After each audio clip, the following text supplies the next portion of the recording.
Hey everyone. Thank you very much for coming along to Series Q. Could I just start by asking everyone to pop their hands in the air if they've been to Series Q before? And if you haven't? Okay, wow, half and half. I love that. Like lots of newbies, that's great. So for you newbies, let me just tell you quickly what we're all about. Series Q is a network for LGBTQ entrepreneurs and people in the startup world. We run events such as this every couple of months to bring together people from all parts of the startup ecosystem.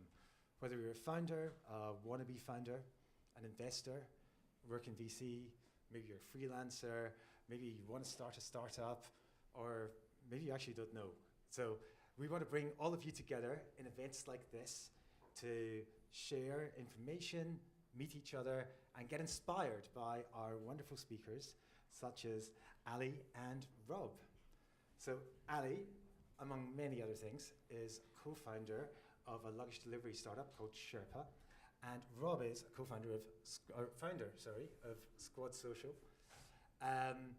They'll tell you a bit more about their businesses over the course of the night. But before we start, just a couple of bits of housekeeping. This is going to be a relatively short conversation. We want to leave a lot of time for people to network and meet each other. So if you have any questions you'd like to pose to Rob or Ali, please use our Twitter, which is right there, at @SeriesQ. Underscore Series Q. Under tag? What the fuck is that? How old are you? Just write your question, and Jonas over here, who's on the Series Q board, will pick them up and pass them our way. Similarly, please take photos and put them on Twitter and all of that sort of stuff. So please do. I'm now the social media rep for Series Q, so please take photos. We're going to be at this end, and as much as we want to take photos of you guys, it would be great to have a bit of both. So, people power. Tonight is all about people and getting people to do stuff for you. So, I kind of feel like this is a basic, fundamental problem that everyone runs into, whether they're at a management role in a corporation, whether they're founding a startup, whether they're running an event. Trying to get people to do stuff. Not only do stuff in the first place, but keep doing stuff. Get them to do stuff well, and inspire them to continue doing stuff for you again and again. That's really hard. So how do you even do that? And we want to explore some of those issues tonight. And I guess a great place to start is that fundamental question. How the hell do you get people to do stuff for you? Ali, do you have any thoughts? Kick it off, yeah. For me, I think of it in two ways. One is maybe it's obvious, but you figure out what makes people tick, and a lot of that takes listening. And any of the teams that I've managed, I think what really makes someone motivated to get to work every day, it's intrinsic.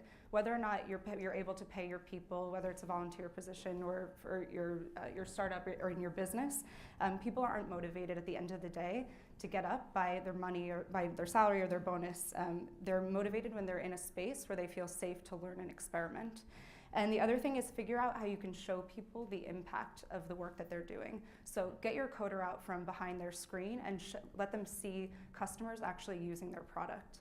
I recently, just earlier this week, was reading a study done by an economist, Adam Grant, who was looking at employees working in a call center who were raising money for scholarship recipients. And they were doing fine in terms of funding. They were about plateaued for a few years. And then the economist came in and he had the idea to introduce them to one of the scholarship recipients. It was a 10-minute meeting. It wasn't really structured. It wasn't necessarily the most inspiring. But those 10 minutes with the scholarship recipient immediately resulted in an average of 40% longer spent on the phone calls by the employees in the call center and an additional 70% of funds raised. That's amazing. So think about for yourself what those 10 minutes are. You can take 10 minutes and who that scholarship recipient is that you can show to the people who work for you. It sounds like you're giving people a sense of purpose. So actually demonstrating the good that someone's doing through their day-to-day job, even if it seems a little bit unrelated, exactly. like a developer. Exactly. Yeah. Yeah. How about you, Rob? How do you get people to do stuff for you? Well, purpose is really important for us. So because we are a startup focused on improving the lives of the LGBT community, it's been really straightforward for us to get people to volunteer because we've been quite careful in articulating right up front what it is we're trying to achieve, what the difference we're trying to make to the world is, and then you kind of let the what come after the why. So we talk about improving LGBT mental health. We don't talk about it in terms of how we advertise, but that's kind of the difference that we want to make in the world. And what that's meant for me is that we've had people come to approach us by email, they come to us on social media and they say, I identify with the problem you're trying to solve. I think it's the right problem to solve. How can I help? And I think that idea of being a purpose-led business makes such a big impact to your day, and it makes a huge impact to the people around you, because even when things go wrong, and even when the work isn't that much fun, you can still go back and say, well, look, if we can make this thing work really well, then we can make this thing work really, really well. And I think for us, that's been a hugely motivating factor in getting the team to come in the door, but also to stay engaged. Yeah. So mental health, that's obviously a big topic right now. Everyone's talking about it. Mm-hmm. Do you think it helps inspire people or help you attract people to latch your business onto something that's a hot topic in society? Well, certainly. You should always be aware of what the news cycle is and use that to promote at the right times. But I think what we've become conscious of is, and I'm going to talk about the LGBT space, not more broadly. We as a community dealt with the 20 years after the AIDS crisis as a huge thing that brought our community together. And then we dealt with the fact that we needed legal recognition. And in many places in the world, we've begun to achieve that. But our community in some cases is looking for its purpose next. Where do we go from here? And actually this ability to be able to live together and live happily on my own is something that people are starting to notice about themselves. And as the world has gotten more open to the idea of talking about mental health, and our community is starting to see the impact of what not focusing on your mental health can do, what a toxic upbringing can do for how you approach your masculinity, how we work with others, how you approach relationships. I think people are starting to realize that it's something that they need to invest in. And I think Stonewall came out last year and said that 50% of LGBT people within the previous 12 months had experienced depression. Now, those figures are really alarming, and they say about 3 to 5 times worse off our mental health and well-being outcomes compared to our straight counterparts. And I think as the media is talking about these things more, it gives us a platform to talk about it more, but in our messaging bank, we talk about those things to our team when we want to motivate them, and we talk to them about our investors when we want to talk to them in an emotional way. And also to explain that there is a clear problem for us to solve. I wouldn't talk to a consumer about join my app and solve your mental health problems, because I don't think consumers are thinking about mental health in a way that's going to be active, and I think there's a number of players who are doing that really well, but I probably wouldn't put that first in my proposition statement. Something that you both touched on very subtly in what you just said was volunteers, like getting people to do stuff for free. Because obviously it's very easy to get people to do stuff if you pay them, but trying to convince someone to do something for free, hard. Yes. Is it hard? Is it hard? I think we were just talking about this outside a little bit, Rob, that I think like for a luggage delivery startup to try to recruit people, it's not necessarily the same cause as Squad Social. People don't really feel bad for people having to lug their bags. There's Feels no like mental health thing. Yeah, not a big mental health angle there. But like for example, I was the chair of the Year Out conference, which is Europe's leading LGBTQ conference for business school students and young professionals. Barry's on the board. And even there, it was my first time being a part of any kind of LGBT organization when I took the role on. And so for my personal goals were really around networking, getting to meet more people in the space, getting to meet companies that were big on diversity and inclusion. But that might not be what would sell the 20 volunteers that we had, giving 10, 20, 30 hours a week to this for a couple months. So how do you really motivate them? So we sat back, the tiny organizing committee chairing the conference, we sat back and more thoughtfully thought about what can be that overarching story that we tell to really sell people on it. It's something that we believe in, that we can get passionate about. So it's not necessarily, like spend the next 4 months, most of your time planning a conference for entitled MBA students. Like that's not a way to grab them. But we thought about, we have 500 kids coming, and these are all young leaders in the LGBT community.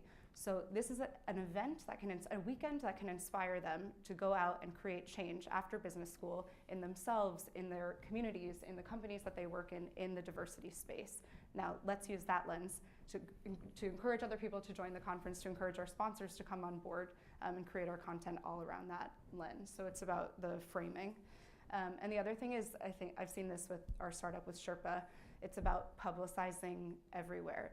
I hate self-promotion. It does not come naturally to me. But I have a co-founder who's really good at it. And so everywhere we go, as I walked in here tonight, she was like, Ali, remember to take photos. We need those for social media. We need to get those out there. Any move that we make, if someone is hearing, she's not here tonight. We actually just got into an accelerator and she's at the dinner for it. But any move we make, if we see someone carrying a bag, if we can get someone big and any kind of micro-influencer to hold our thing, we are taking a photo of them and we're capturing it. She signs us up for competitions, for hackathons. She requests for us to write or be blogged about on different websites. Anything that we can do to get ourselves out there. And actually, as we were talking about earlier, we have 6 people right now who are working for us on the team, all as volunteers, one of whom's free. I don't believe in free labor, but we are running the startup very lean right now, and that's where we are. But they've all come to us because they saw us publicized somewhere. The guy who we have who's working full-time for us right now saw us through a friend of a friend's because they were LinkedIn friends with their friend's dad or something, and he's now working full-time and has just agreed to stay on for another 3 months. So basically, if anyone here is a micro-influencer, you'll carry their bags for free. Yeah, that's what I'm saying. That's what I'm saying. Okay, amazing. Yeah.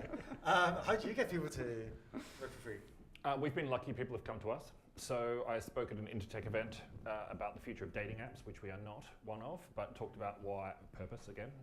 And people then came and approached me afterwards. They had tech skills, they had web skills, they had loads of different things that they wanted to try out. And I think when you think about motivating any member of your team, there are lots of intrinsic rewards, recognition, getting cool work, things that are going to make them feel good, but there's the extrinsic things as well around pay and so on. And I think what we've been quite lucky is that there are a number of people that have joined our team who wanted a transaction in some kind.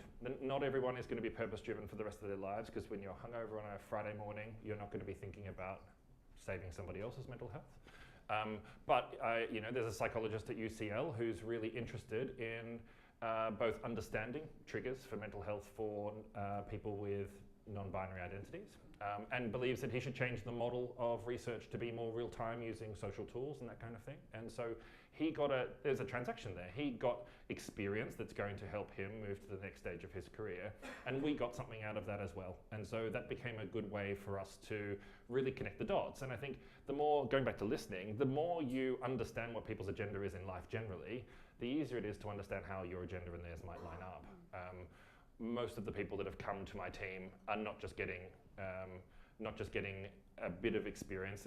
We try and pay as many people as we can, but our rates are not competitive.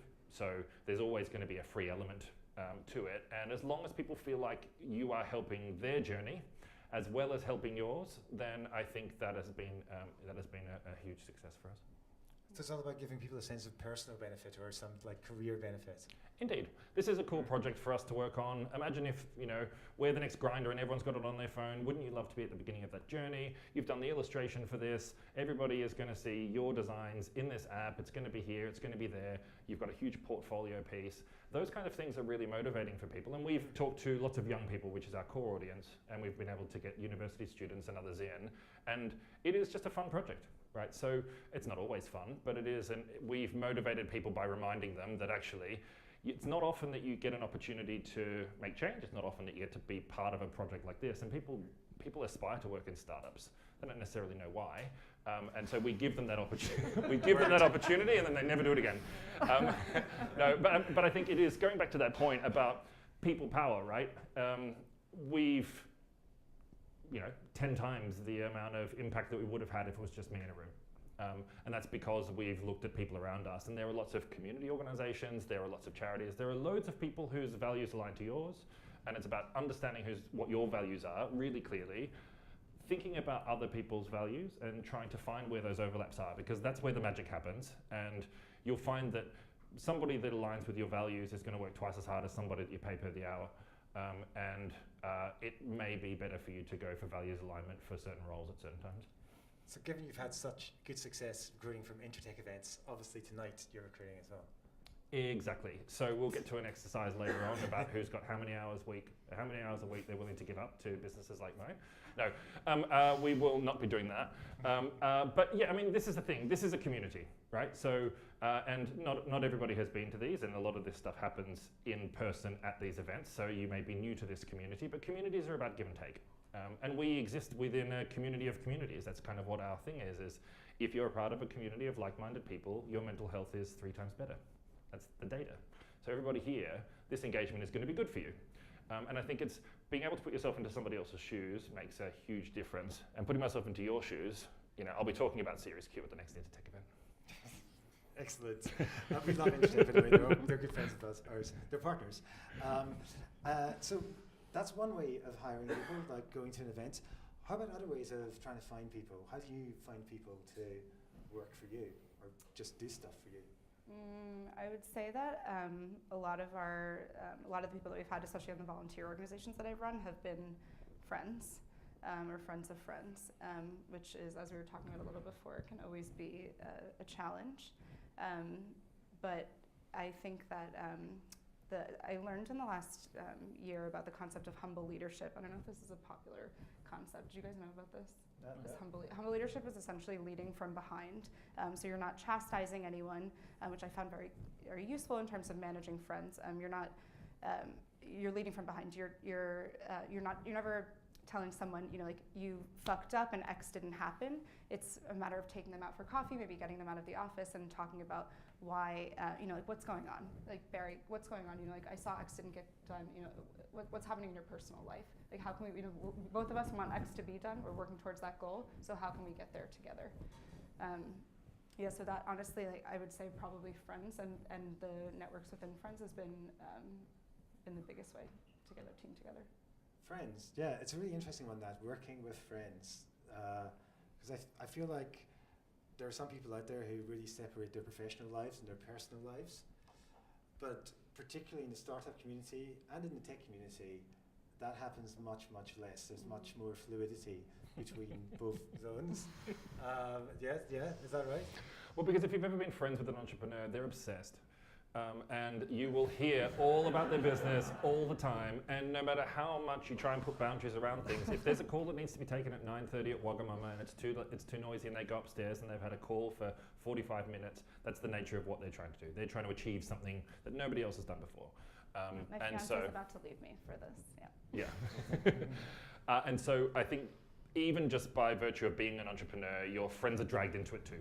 And you've got to learn how to manage that. It's a self-management thing. But when your friends begin to work for you, it requires for me, it's required a delicate balancing act, because I'm more of a lead from the front kind of guy, and I'm a project manager. So my natural instinct is to say, what did we commit to together? Have we achieved that? And if not, let's talk about why we haven't.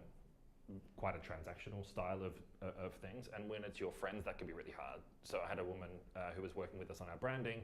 We had a really big thing due on one day, and she turned out a piece of work that had clearly been done in about 5 minutes, and if I'd gotten it from somebody that wasn't a friend, I would have lost my shit. And to be honest, like, you know, I can tell you've given this to me at 1:40 in the morning, which means you've probably spent about the last hour doing it. And you were meant to have given it to me about 2 o'clock yesterday. And you need to be able to have those conversations with anybody, because expectation management, boundary setting, all that kind of stuff is an important part of being a professional and being a friend. But when things got tough, it was more difficult for us to then navigate because it's never really clear whether you're on the friend end of the scale today or the worker end of the scale or team end of the scale. And those things actually move up and down quite a lot. And often you don't even know. You might think it's all work mode today, and actually there's a personal thing that they've been holding back, and they're changing their friend relationship with you because they've got a professional one. They don't want to let you down. And I think it's taken me a while to navigate through that, because by virtue of doing this, especially in the LGBT community, it's everybody I know hears about it all the time, gets involved in some way. I ask them questions. I'm constantly looking at how they're building their relationships with one another. You know, this is stuff that I'm curious about, and I think you will run out of transactional stuff for your friends to do, and the times when you're really going to need them aren't going to be, I need you to push something on social media, I need you to do a graphic for me, I need you to move a suitcase from A to B. It's going to be, I am terrified, I'm broke, why the fuck did I do this? Or, holy shit, someone just gave me loads of money, I don't know what to do with it, and finally I'm not broke anymore. And those are the times when I've needed my friends the most.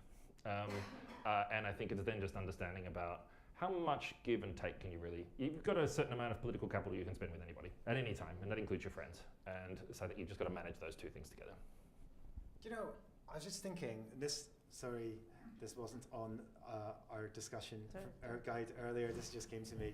But flipping this around, can you think of any experiences when you've worked for someone, whether it was formally or informally, you know, helping someone out, when you've just thought, wow, he or she was just really, really, really great at leading or managing? Is there any experience that you can think of, and whoever, either of you? I had a mentor when I was 23. She was 81 years old, and she taught me how to use my physical presence, my voice, my height, to get things done. She was at my office. I was working in the government, and she was somebody. 81-year-old women in your office. She was amazing. Why not? I'm still obsessed with this woman, Diane McEwen. And the reason is she still with us? I don't know. She's not on LinkedIn. To the LinkedIn. next Series Q. That would be great. Yeah. And yeah, of course, I was 23 like 5 years ago, so she'll definitely still be around. 86 is young. What she managed to do was make all of our business outcomes feel like they're about me, which was really great for me. That's my personality type. I like public recognition. These are certain things that motivate me, and she just got it. She provided me with an opportunity and a runway, and I grew from that. And if I look back at my time, that is one of those pivotal moments in my entire life, not just my career, but in my life. And I think I'm here 5 years later talking about how amazing that experience is, because her model of leadership showed me what I was capable of. I'll never forget that. This is kind of a weird one, but when I was in college, to make extra money, I was watering plants. And I was going to school in New York, and I wound up getting hooked up with some of the original Muppets, and so I was watering plants for Miss Piggy, and wound up developing a great relationship with him, and Frank. And he wound up doing some kind of like personal assistant work with him. But the reason I did was because he always took an interest in me and anything. You know, if I was looking at something on his desk, he was like, and I asked about that and anything about the puppeting world, he was always happy to make the time, sit down with me on the couch. Forget about the plants for now, Ali. And he would teach me. And then in teaching me, then I was inspired to help him with doing some like PAing work for him essentially, but then which grew into doing more and more work.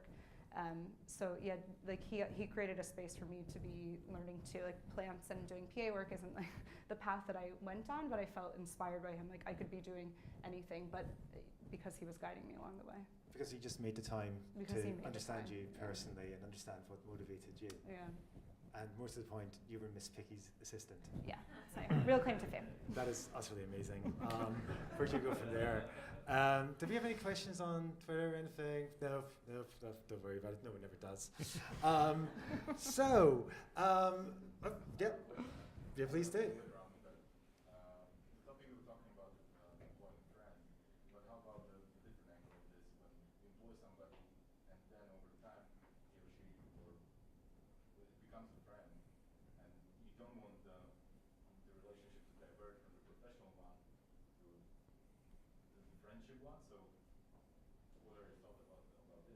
Especially if things go sour, right? Professionally, yeah.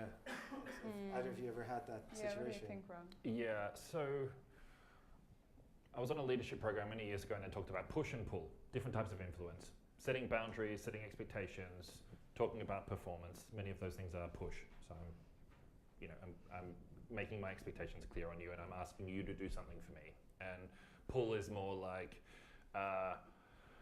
come to me for advice because I've made myself available, and it's more about softer influencing that is less, it feels less effective at the time because I want this done by Friday is a different way of using push.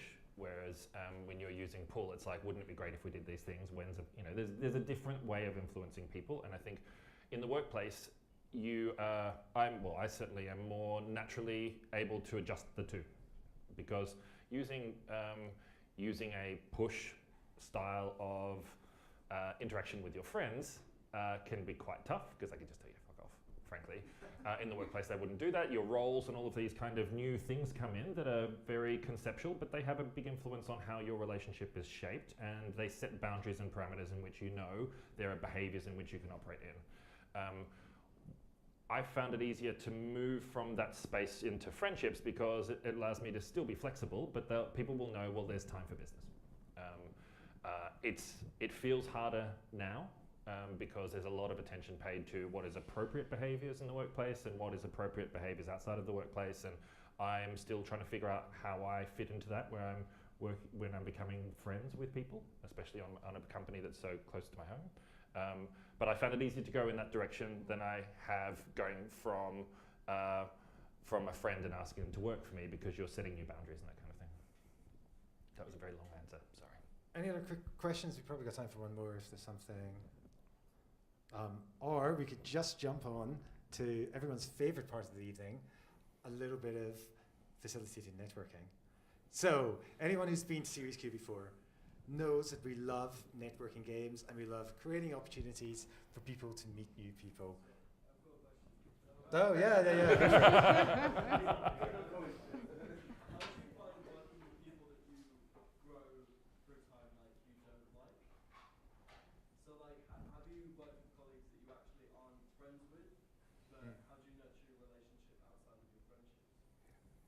How do you manage people who you have a poor relationship with, or how do you cope with people who are just really annoying?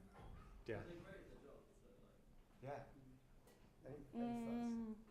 I think, to the extent that you can, especially if you're managing them and they are doing well, but you don't like to be. I think like humans are so, we understand on both sides. Like if you don't like them, they probably don't like you too. But if they're doing a good job and they enjoy what they're doing and they're still motivated, then to the extent that you can, I've had someone like this on a team before, and we wound up kind of moving them mobile.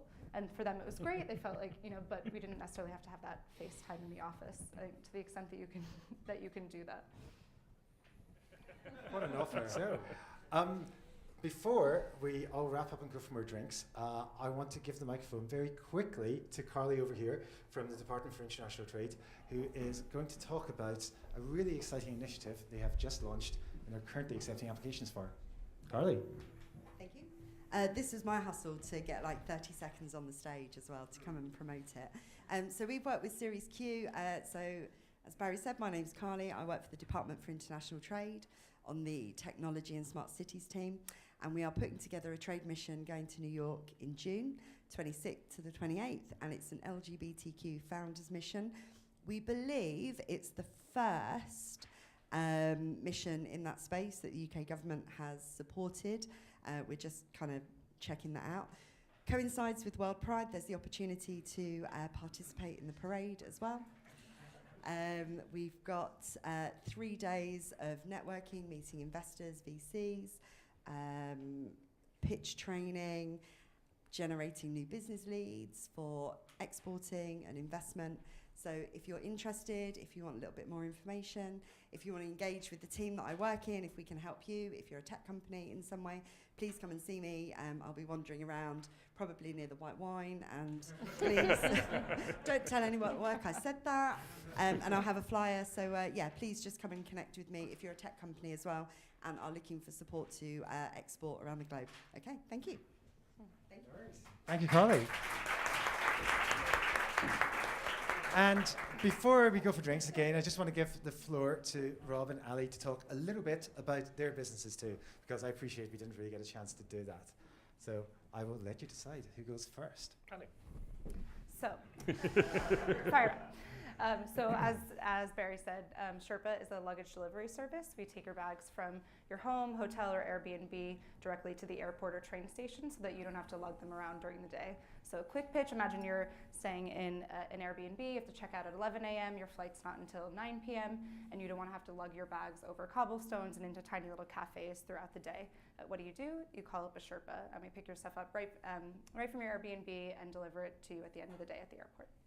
That's us. If you're interested in booking, we're live in London, zones 1 to 3, and serving Gatwick City and Heathrow airports and all major train stations. So Squad Social is the app for queer people to connect based on common interests, online and offline.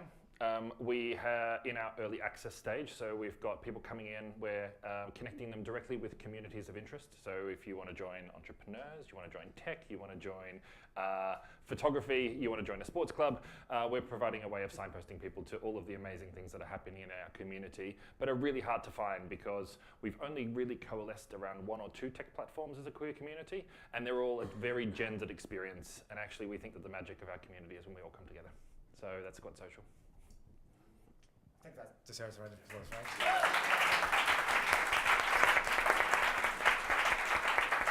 Round of applause for both. Thank you very much for coming along. If you're not on our email list, sign up. It's seriesq.com. Follow us as well on social platforms. Thank you. We have lots of drinks out there. Please stay. Continue networking. It's been beautiful. Come again. Thank you.